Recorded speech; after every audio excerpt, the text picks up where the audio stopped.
surah Al-Buruj, dan kita masuk pada ayat keempat dan seterusnya. A'udzubillahi minasyaitonirrajim. Bismillahirrahmanirrahim. Qutila ashabul ukhdud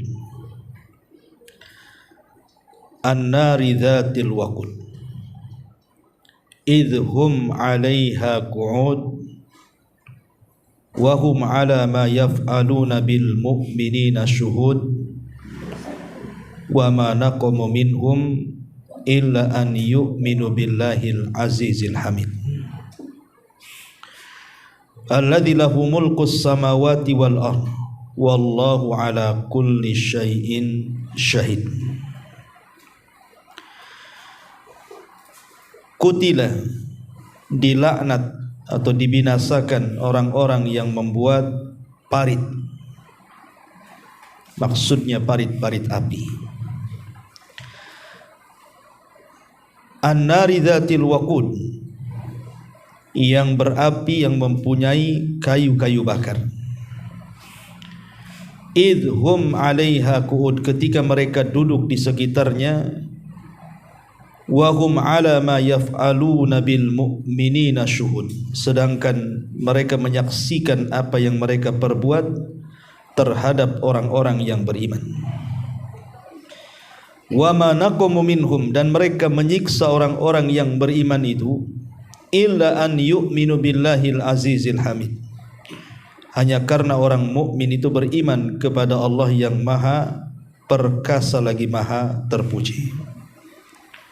Alladzi lahu mulkus samawati wal ardh wallahu ala kulli syai'in qadir wallahu ala kulli syai'in syahid, yang memiliki kerajaan langit dan kerajaan bumi, dan Allah maha menyaksikan segalanya. Baik. Ma'asyiral muslimin wal muslimat rahimani wa rahimakumullah. Di sini Allah Subhanahu wa taala mengatakan qutila ashabul ukhdud, telah dilaknat atau dibinasakan ashabul ukhdud. Kisah ashabul ukhdud ini adalah kisah yang merata hampir di semua negara dari zaman ke zaman. Walaupun pendapat yang kuat adalah sebagaimana yang sudah kita kisahkan pada minggu yang lalu, kejadian ashabul ukhdud yang dimaksud dalam suratul Buruj adalah kejadiannya di Yaman. Tapi baik kita akan urut sebagai pengetahuan bahwa ashabul ukhdud ini terjadi di beberapa negara, bukan hanya di Yaman saja. Kita urut dari Mesir. Ma'asyiral muslimin yang dimuliakan Allah Subhanahu wa taala, ketika Nabi Allah Musa alaihi salatu wassalam mulai mendakwahkan risalahnya kepada Fir'aun dan keluarganya, maka Allah Subhanahu wa taala takdirkan banyak di antara keluarga Fir'aun itu yang beriman tetapi menyembunyikan keimanan mereka, yang disebut dengan mu'minu ali Fir'auna, orang-orang yang beriman di kalangan keluarga Fir'aun. Nah, salah satunya adalah istri beliau namanya Asia bintu Muzahim, dan juga tukang sisirnya namanya Masyitatu ibnatu Fir'aun. Lah dikisahkan ketika Fir'aun mengetahui keimanan dari Asia bintu Muzahim, maka Fir'aun kemudian membunuh Asia dengan cara sadis. Tetapi sebagai balasannya karena Asia sudah mempertahankan keimanannya, makanya Allah Subhanahu wa taala memberikan balasan besar kepada Asia ketika dia berdoa kepada Allah, Rabbi ibnili indaka baitan fil jannah wa najjini min fir'auna wa amali. Ya Allah, bangunkan untukku istana yang megah di sorga. Maka Asia sebelum wafat diperlihatkan istananya. Tapi bukan ini kisah ashabul ukhdudnya. Kisah ashabul ukhdudnya adalah terjadi kepada Masyitah ibnatu Fir'aun. Disebutkan dalam hadis yang sahih, dalam peristiwa Isra dan Mi'raj yang begitu panjang. Jadi satu hari Nabi SAW mencium bau yang sangat-sangat harum di sorga. Kemudian Nabi bertanya kepada Jibril, "Ma hadhihi ar-raihata ya Jibril?" Ini harumnya siapa? Kok semerbak seperti ini? Maka Jibril alaihi mengatakan, "Hadhihi raihatu masyitatib nati Fir'auna." Ini adalah wewangian ataupun harum-haruman yang datang dari Masyitah, tukang sisir dari putri-putri Fir'aun wa auladiha, dan dari anak-anaknya. Kemudian Nabi SAW bertanya, "Wa masya'nuha?" Kok bisa? Maka Jibril di sini menceritakan.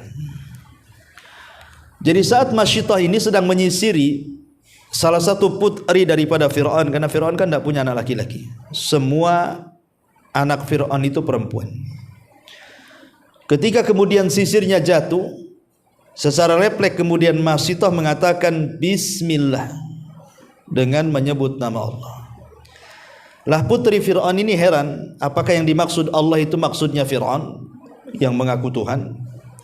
Sehingga dia bertanya, siapa Allah itu? Kenapa kau sebut-sebut? Maka kemudian Masyitah mengatakan, dia adalah Rabbi wa Rabbuka. Itu adalah Rabbku dan Rabbu, serta Rabb bapakmu dan Rabb seluruh manusia di alam semesta ini. Marahlah kemudian putri Fir'aun ini, kemudian melaporkan kepada ayahnya. Dari situlah kemudian Fir'aun bangkit, kemudian memanggil Masyitah, disuruh murtad, tidak mau. Maka disebutkan dalam riwayat, akhirnya Fir'aun pun kemudian memerintahkan prajuritnya untuk menyediakan penggorengan yang sangat besar. Kemudian ditumpahkan zait minyak di situ sampai mendidih dan disaksikan manusia. Akhirnya kemudian supaya Masyitah ini luluh hatinya dan mau mengakui ketuhanan Fir'aun, Masyitah ini memiliki 4 putra. Karena dia seorang janda, punya 4 putra. Mulailah satu-satu putranya dimasukkan kepada penggorengan itu. Putranya ini tidak tahu menahu soal apa dosa mereka, tapi itulah kebengisan Fir'aun. Satu-satu dimasukkan, tapi tidak menggemingkan keimanan Masyitah. Itu hebatnya. Masalahnya ketika putra beliau yang terakhir, yang masih bayi, yang masih dalam pelukan dia, itu diambil kemudian hendak dimasukkan, sempat bergetar keimanannya. Tetapi tiba-tiba di sini terjadi keajaiban, di mana putranya mengatakan, "Ya ummah, wahai ibuku, la takhafi, jangan takut, fa innaki alal haq, engkau di atas kebenaran." Maka ketika kemudian tiba-tiba disemangati oleh bayi yang bisa bicara itu, maka Masyitah pun mengikhlaskan bayinya, dilempar ke dalam penggorengan itu, dan belakangan dia pun dilempar juga di situ. Apa alasan Masyitah ini dilempar kepada penggorengan? Coba. Disitulah Allah mengatakan, wa ma naqamu minhum illa an yu'minu billahil azizil hamid. Tidaklah mereka menyiksa orang-orang yang beriman, dikarenakan orang-orang yang beriman itu beriman kepada Allah subhanahu wa ta'ala. Hanya mempertahankan keimanan mereka sampai kemudian menjadi korban pembakaran. Ini kisah Ashabul Ukhdud yang pertama. Kemudian kisah Ashabul Ukhdud yang kedua, ini di Mesir. Kita pindah dari Mesir ke Irak. Ma'asyiral muslimin yang dimuliakan Allah Azza wa Jalla, di Irak terkenal kisah Ashabul Ukhdud adalah pembakaran siapa? Nabi Allah Ibrahim. Nabi Ibrahim alaihi salatu wassalam yang disebutkan dalam surah Al-Anbiya ayat 68 sampai 70. Allah Subhanahu wa taala berfirman, qalu harrikuhu wansuru alihatakum in kuntum fa'ilin. Mereka, para pejabat-pejabat Namrud, mengatakan, bakarlah Ibrahim, tolonglah Tuhan-Tuhan kalian jika kalian memang membelanya. Akhirnya kemudian kisahnya seperti ini sebenarnya. Jadi Nabi Ibrahim alaihi salatu wassalam itu, satu hari kerajaan mengadakan pesta negara kayak Agustusan lah kalau di zaman sekarang ini. Semua rakyat harus hadir di tanah lapang yang ditentukan oleh Namrud itu. Semua keluar, termasuk keluarga Ibrahim Azar. Lah Azar ini meminta Ibrahim untuk ikut serta dalam perayaan itu.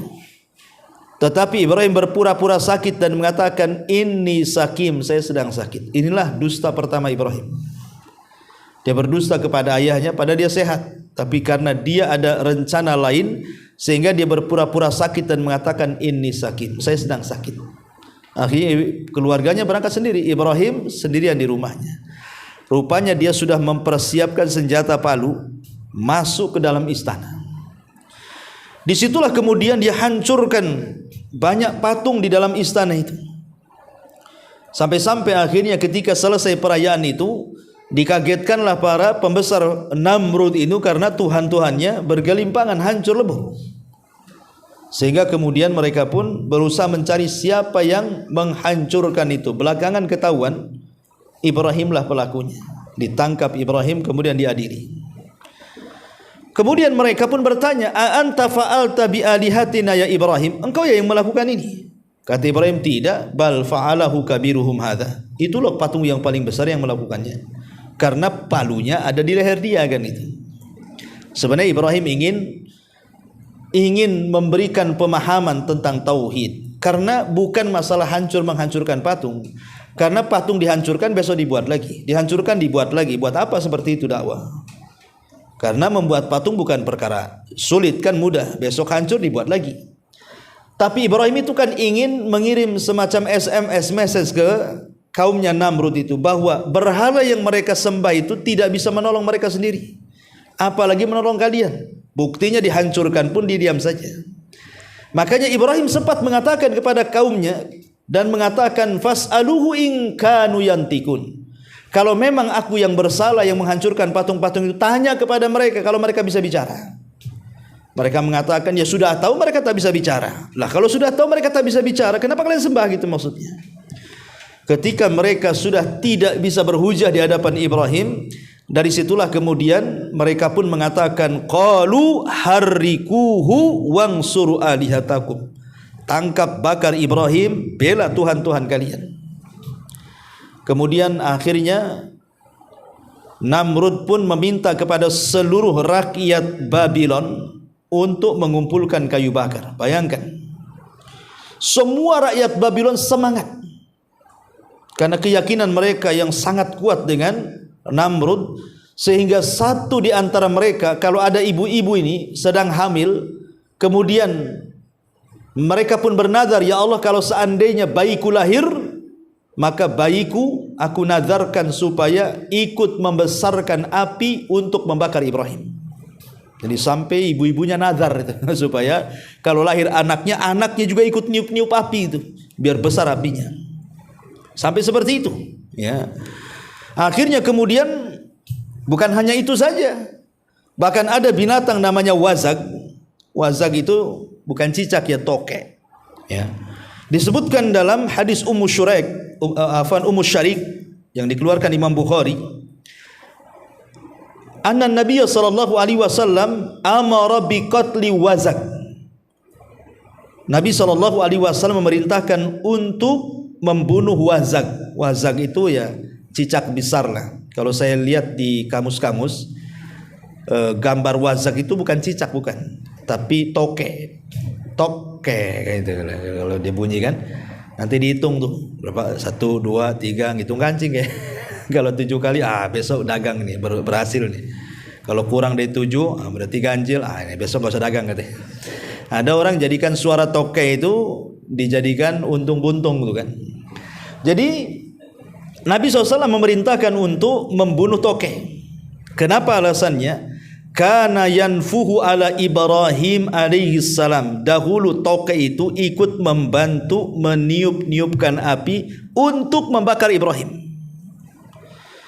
Dari sini ma'asyiral muslimin yang dimuliakan Allah Subhanahu wa taala, para ulama ada yang mengatakan ya tentang hukum membunuh toke itu sunnah hukumnya. Ingat, bukan cicaknya. Ya, toke, ya, bukan cicak, toke, karena beda cicak dengan toke. Kalau cicak itu kan tidak membahayakan. Kalau toke gigit itu membahayakan gitu ya. Karena saya lihat di kamus-kamus itu gambarnya bukan cicak tapi toke wazag gitu. Ya. Nabi SAW sampai mengatakan, man qatala wazagon fi awwali dharbatin kutibalahu mi'ata hasanatin wa fi tsaniyati duna dzalik wa fi tsalitsati duna dzalik. Barang siapa yang membunuh tokek sekali pukul, maka dituliskan baginya pahala 100 kebaikan. Dan barang siapa yang memukulnya lagi, maksudnya 2 kali pukul berarti pahalanya di bawah itu. Barang siapa yang memukul 3 kali baru mati, maka pahalanya di bawah itu. Imam Nawawi rahimahullahu taala memberikan catatan, jadi kalau sekali pukulan 100 pahala, gebuk mati 100 pahala gitu ya. Kalau 2 kali berarti di bawahnya 70 kebaikan. Kalau debuk-debuk mati 70. Nah, kalau seandainya kemudian di bawahnya lagi berarti 50. Ya. Kalau dipukul tak mati-mati, ya tak dapat pahala lah tuh. Kok gak mati-mati nih? Kan itu.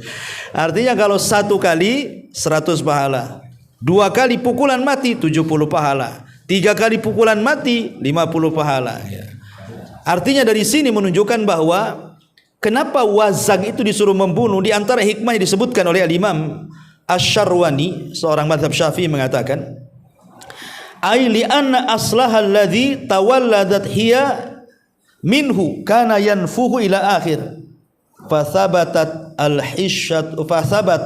al-hissatu li hadzal jinsi iqraman li Ibrahim. Jadi alasannya kenapa sunnah membunuh toke itu berlaku sampai hari ini, ya bukankah toke hari ini tidak bersalah? Masa dia menanggung kesalahan orang tuanya, nenek moyangnya? Emang toke yang sekarang yang bersalah ikut niup-niup api kan? Itu enggak juga kan? Yang salah kan nenek moyangnya. Kata Imam Asy-Syarwani rahimahullah ta'ala mengatakan, kenapa kemudian toke ini disunahkan dibunuh? Karena dulu di zaman Nabi Ibrahim mereka meniup-niupkan ketika hari ini dibunuh itu dalam rangka ikraman li Ibrahim, untuk menghormati Nabi Ibrahim. Maka syariat ini masih berlangsung sampai hari ini.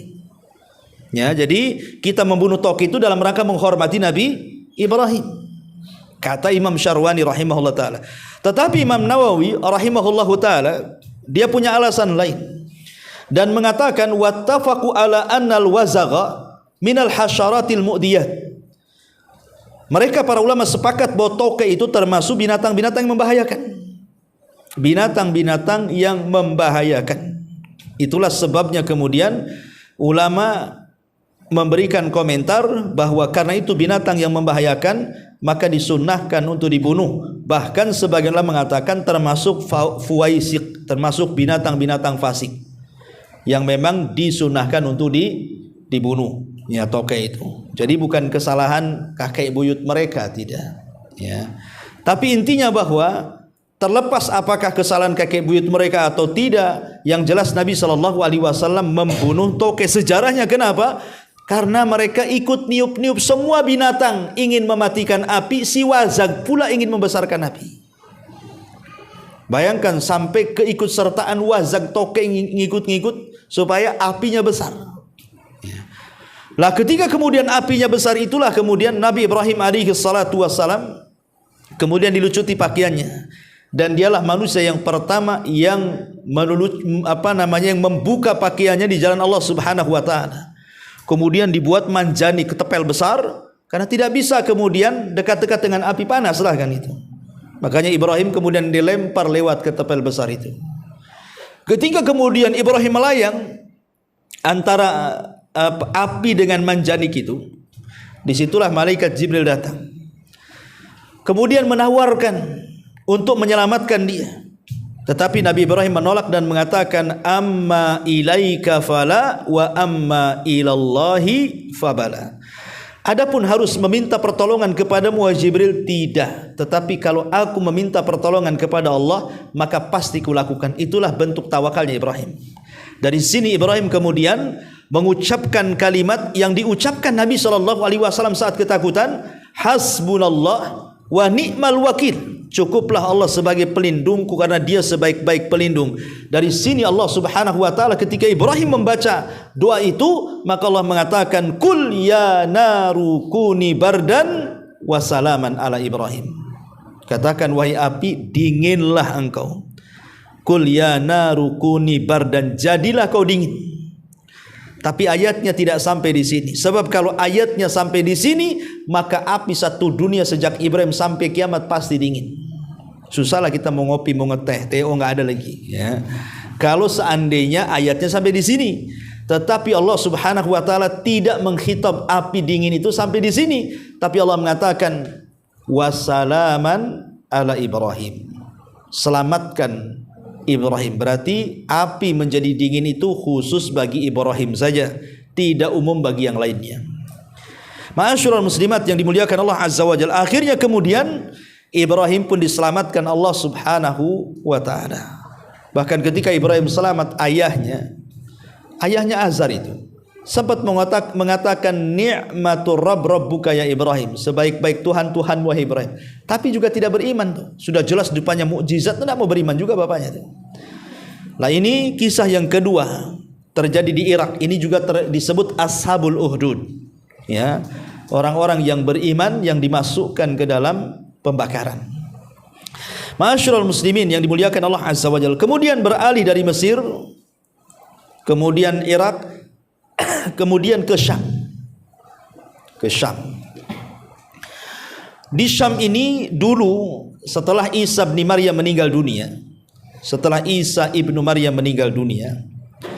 maka murid-muridnya Isa yang disebut dengan Hawariyun, yang Allah Subhanahu wa taala firmankan dalam surah Shaf ayat 14. Allah Subhanahu wa taala berfirman, ya ayyuhalladzina amanu kunu ansarallah. Kama qala Isa ibn Maryam lil hawariyina man ansari ilallah.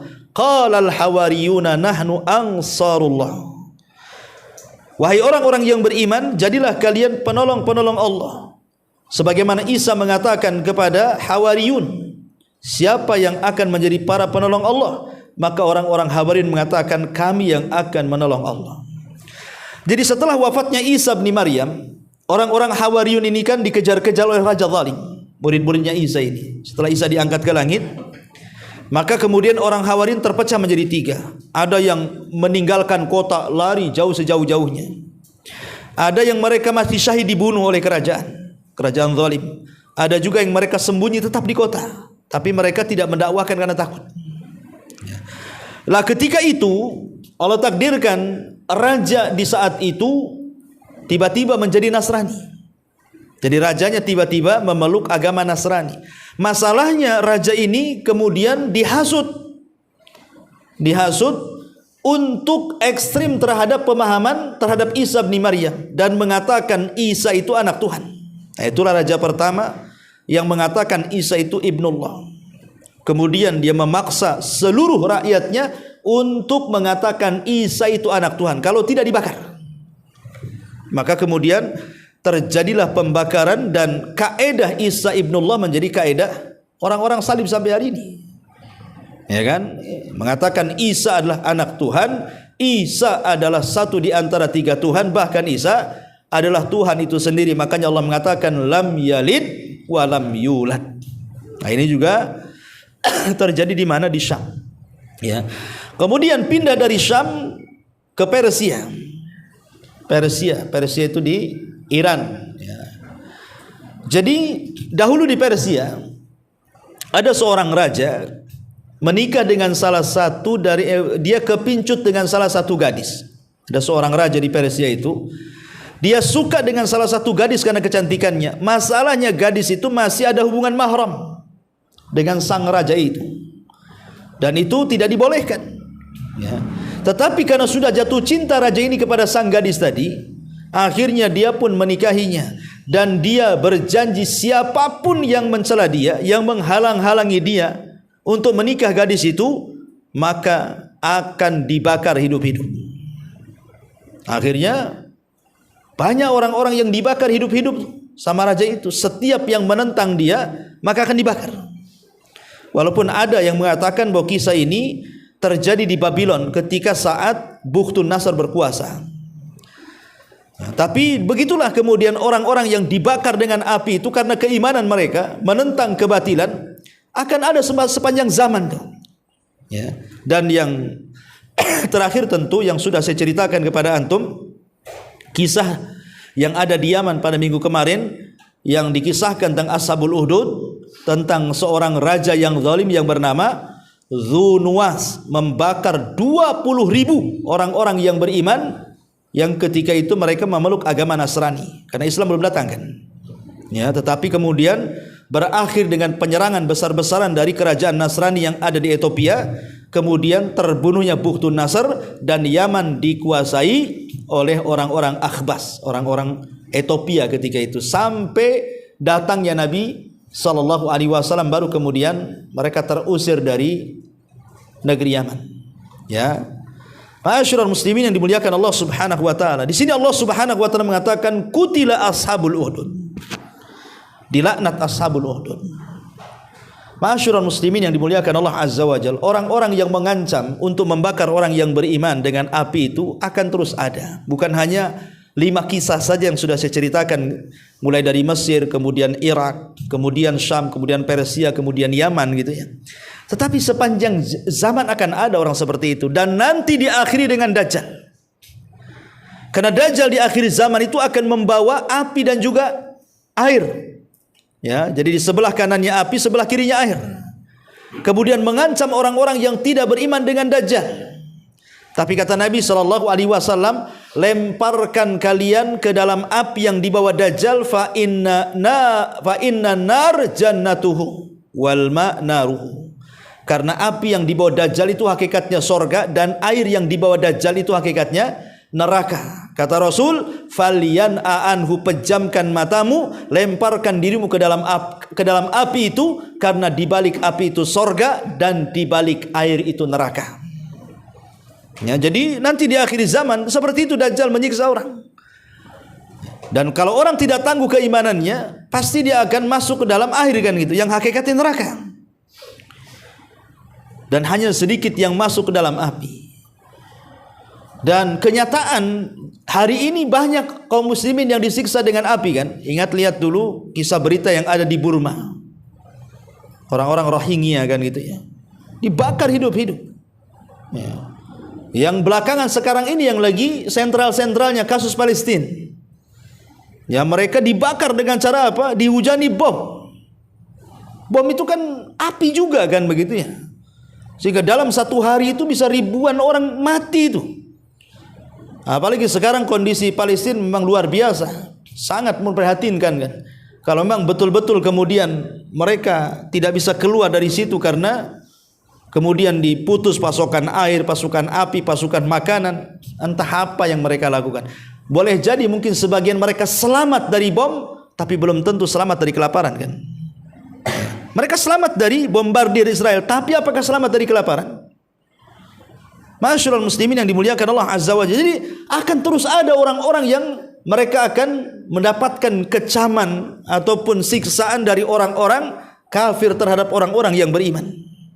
Karena Allah yang mengatakan wa ma naqamu minhum illa an yu'minu billahil azizil hamid.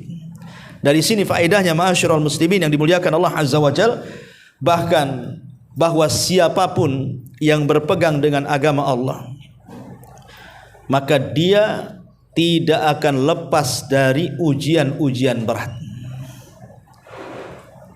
Nabi SAW mengatakan apa?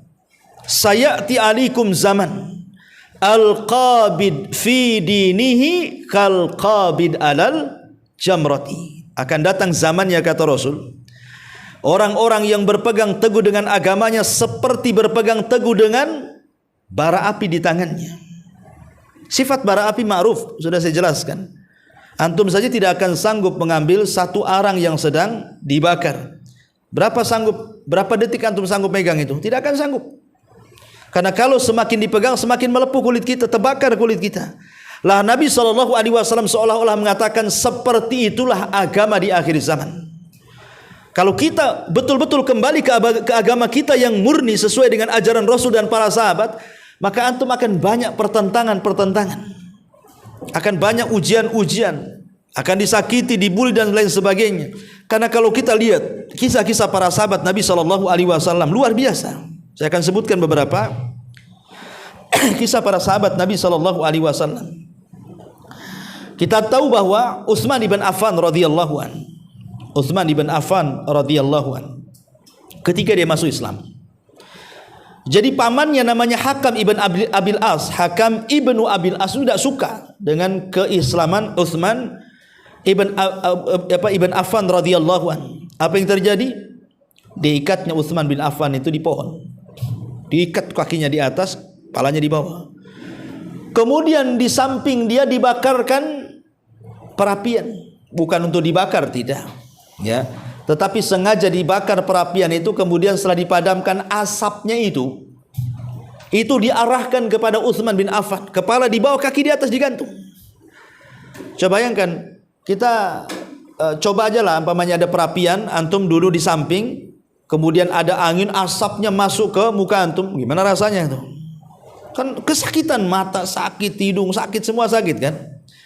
Tetapi Utsman ibn Affan ketika disuruh untuk murtad, dia mengatakan, wallahi la ada'uhu abada, demi Allah aku tidak mungkin meninggalkan Islam selamanya.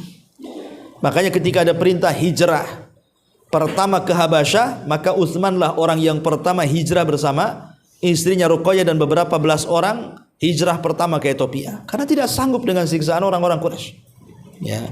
Kemudian kisah yang ma'ruf juga Bilal ibn Rabah, ma'ruf, ya. Tidak perlu saya kisahkan, tapi bagaimana Bilal ibn Rabah terkenal apabila kita bercerita soal orang-orang yang mempertahankan agama di zaman para sahabat, mesti Bilal menjadi tokoh peran utama kan? Bagaimana dia disiksa habis-habisan oleh Umayyah ibn Khalaf, tapi dia tetap mengatakan ahadul ahad, ahadul ahad, karena ketangguhannya Bilal ibn Rabah, ya.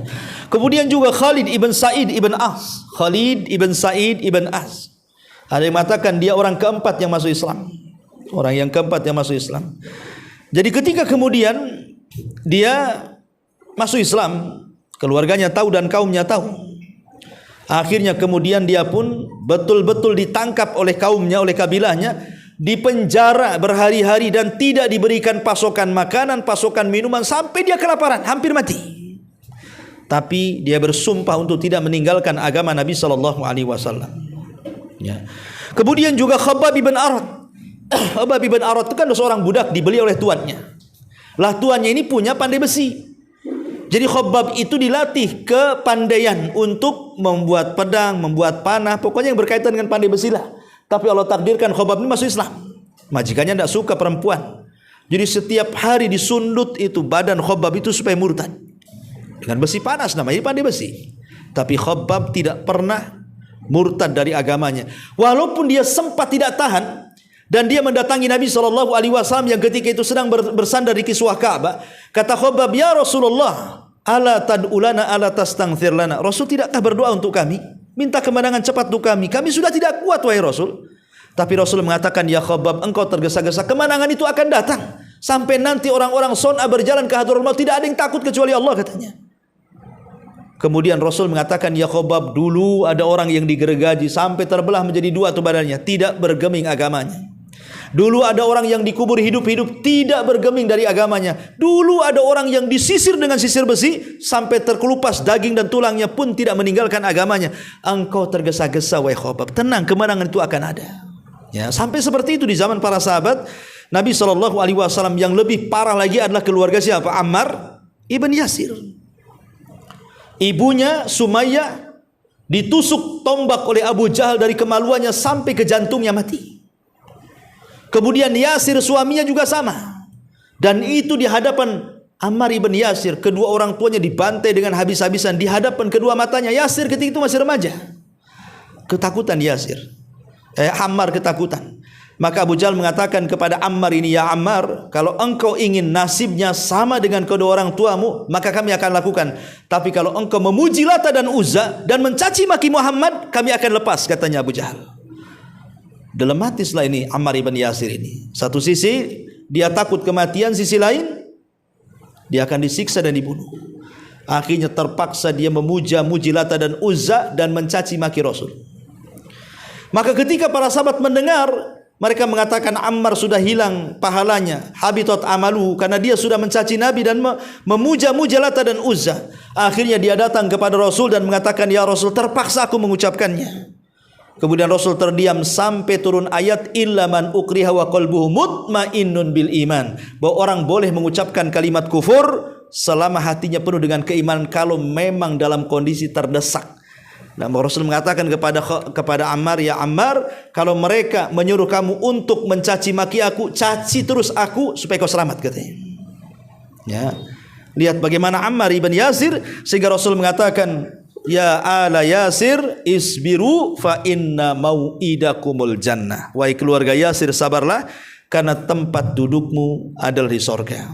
Banyak sahabat yang hampir seluruh para sahabat mendapatkan hal yang sama. Mus'ab ibn Umair, Sa'ad bin Abi Waqqas, Salah ibn Ubaidillah, kemudian juga budak-budak seperti Zunairah, Amir ibn Fuhairah, Suhaib ibn Sinan. Banyak sekali para sahabat yang tidak luput dari siksaan orang-orang kafir Quraisy. Kenapa? Karena keimanan mereka kepada Allah dan Rasulnya. Wa ma naqamu minhum illa an yu'minu billahil azizil hamid. Itulah orang-orang yang berpegang dengan agamanya, maka dia akan berpegang seperti memegang bara api. Ma'asyiral muslimin yang dimuliakan Allah Azza wa Jalla. Tapi juga ada dari kalangan orang-orang yang beriman membakar dengan api, seperti yang terjadi dengan siapa? Ali bin Abi Thalib. Ya. Ketika ada orang-orang yang terlalu ekstrim kepada Ali dan mengatakan Ali Tuhan, ya Ali antal ilah, hei Ali engkau Tuhan, katanya. Ali marahlah, masa dia dituhankan? Nah, makanya kemudian Ali radhiyallahu an sampai mengumandangkan satu buah syair. Ya, apa syairnya? Ya. Kata Ali radhiyallahu an dalam syairnya itu, mana saya sudah catat ya. Ma'asyiral muslimin yang dimuliakan Allah Subhanahu wa taala. Ya. Jadi Ali radhiyallahu an, beliau sampai mengatakan, sungguh aku akan menyalakan api yang besar karena mereka terus-menerus mempertuhankan diriku. Lamma ra'aitul amra amran munkaran auqadtu nar wa da'autukum bura. Dia mengatakan, ketika aku melihat perkara yang sangat mungkar, masa aku dituhankan, maka aku pun kemudian membuat parit api yang sangat besar, ku masukkan orang-orang itu ke dalam parit api, katanya. Tetapi perkara ini kemudian diingkari oleh Abdullah bin Abbas dan mengatakan, ya Ali, wahai Amirul Mukminin, kalau aku di posisimu, aku tidak akan bakar mereka. Aku akan penggal mereka, karena aku mendengar Nabi SAW bersabda, la yu'adzibu bin nar illa rabbun nar. Tidak boleh mengazab manusia dengan api kecuali Rabb pemilik api. Ya, dan ketika Ali membaca surat dari Ibnu Abbas, dia mengatakan shadaqa Ibnu Abbas, sungguh benar ucapan Ibnu Abbas. Nah, tetapi ini istiadatnya Ali radhiyallahu an, kan, membakar orang-orang yang mengkultuskan dirinya, mengatakan dia Tuhan. Tapi pembakaran Ali ini kepada orang-orang yang apa? Yang kufur, ya, bukan orang-orang yang beriman. Ini kan orang-orang kufur, pantas mereka dapat hukuman, kan? Walaupun mungkin ijtihadnya salah, tapi diluruskan oleh Abdullah bin Abbas radhiyallahu anhu, kan begitu, bahwa kalau aku di posisimu, aku tidak akan bakar mereka, tapi aku akan penggal mereka sebagai hukuman man baddala dinah faqtulu. Siapapun yang mengganti agamanya, bunuh. Tapi itu ijtihadnya Ali radhiyallahu an, ya. Ma'asyiral muslimin yang dimuliakan Allah Subhanahu wa taala. Di sini kutila ashabul uhdud an-nari dzatil waqud idhum 'alaiha qu'ud. Binasalah orang-orang yang membuat parit api itu, yang mengumpulkan kayu kemudian membakarnya. Ketika itu mereka duduk di sekitarnya, wahum 'ala ma yaf'aluna bil mu'minina syuhud, sedang mereka menyaksikan apa yang mereka perbuat terhadap orang-orang yang beriman. Lihat, dari dulu orang kafir mereka tidak punya rahmat. Bisa saja kan para pembesar Ashabul Uhdud ini, mereka tidak menyaksikan, bisa saja mereka mungkin suruh prajuritnya, tolong tuh yang kurang-kurang ajar itu bakar mereka. Mereka tidak usah menyaksikan, kan? Tapi mereka ingin menyaksikan juga. Para pembesarnya itu ingin menyaksikan bagaimana orang-orang yang beriman dimasukkan satu persatu ke dalam api. Menunjukkan apa? Sudah dicabutnya rahmat. Lihat orang-orang Israel hari ini, hilang rahmatnya, kan?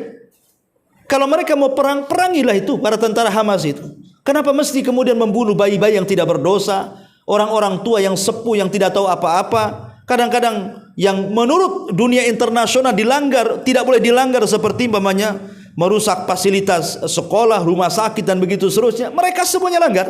Kenapa? Wajar, karena orang kafir itu dicabut rahmat mereka. Udah nggak punya rahmat lagi.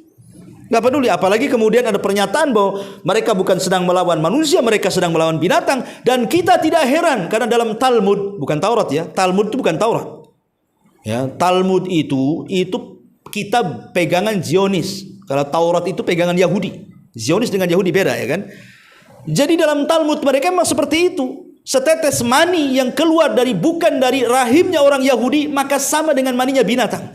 Sehingga kalau seandainya kemudian keluar kalimat-kalimat seperti itu, kita bukan sedang memerangi manusia, sedang memerangi binatang, ya wajar. Hilang rahmat mereka, tidak punya istilah kemanusiaan. Nggak ada istilah-istilah kemanusiaan dari mereka. Ya, makanya kemudian sasaran mereka nggak peduli. Mau mati, mau ini, mau apa, terserah kan itu ya. Yang penting mereka akan membombardir selain daripada warga mereka sendiri. Masyarul muslimin yang dimuliakan Allah Azza wa Jalla. Itulah Quran sudah memberikan isyarat bahwa orang-orang kafir itu tidak punya rahmat. Percuma antum mengatakan kasihanlah orang-orang Israel. Kasihan gimana orang kafir yang enggak kasihan? Ya. Kita hanya bisa mendoakan ya, kalau kita punya uang kita bisa bantu. Tapi apa daya kita di sini? Ya, kita hanya bisa mendoakan dengan kekuatan doa saja supaya saudara-saudara kita di sana diberikan izzah, kemuliaan dan bisa menjadi bangsa yang merdeka. Padahal Palestina itu, Israel itu semua tanah Palestina, ikhwan. Saya sudah jelaskan sejarah tentang Palestina bahwa mereka itu para penjajah. Para penjajah. Ya, jadi mereka itu para pendatang. Itu pun Inggris yang membuat mereka punya negara di situ. Dulunya mana ada mereka keleleran di Eropa sana. Menunjukkan bahwa mereka itu para penjajah, sehingga wajar kalau umpamanya orang-orang Palestina itu berusaha mempertahankan tanah mereka. Dan orang yang mempertahankan tanah, ya harta dan begitu seterusnya, kalau mati syahid. Masyarul muslimin yang dimuliakan Allah Subhanahu wa taala. Kita hanya bisa berdoa, Allahumma ansur li ikhwanina alladhina fi Palestin. Di sini Allah mengatakan wahum ala ma yaf'aluna bil mu'minina syuhud. Sedang mereka menyaksikan apa yang mereka perbuat terhadap orang-orang yang beriman. Alasannya satu, wa ma naqamu minhum illa an yu'minu billahil azizil hamid. Dan mereka menyiksa orang-orang yang beriman itu hanya karena mereka menyatakan beriman kepada Allah yang Maha Perkasa lagi Maha Terpuji. Alladzi lahu mulkus samawati wal ardh wallahu ala kulli syai'in qadir, yang memiliki kerajaan yang ada di langit dan kerajaan yang ada di bumi, dan Allah Maha menyaksikan segalanya. Masyarul muslimin yang dimuliakan Allah Azza, itulah di antara kisah-kisah Ashabul Ukhdud. Taib, sampai di sini saja. Insyaallah ayat selanjutnya kita lanjutkan minggu depan. Subhanakallah bihamdika asyhadu an la ilaha illa anta astaghfiruka wa atubu ilaik. Allahu ta'ala alam. Assalamualaikum warahmatullahi wabarakatuh.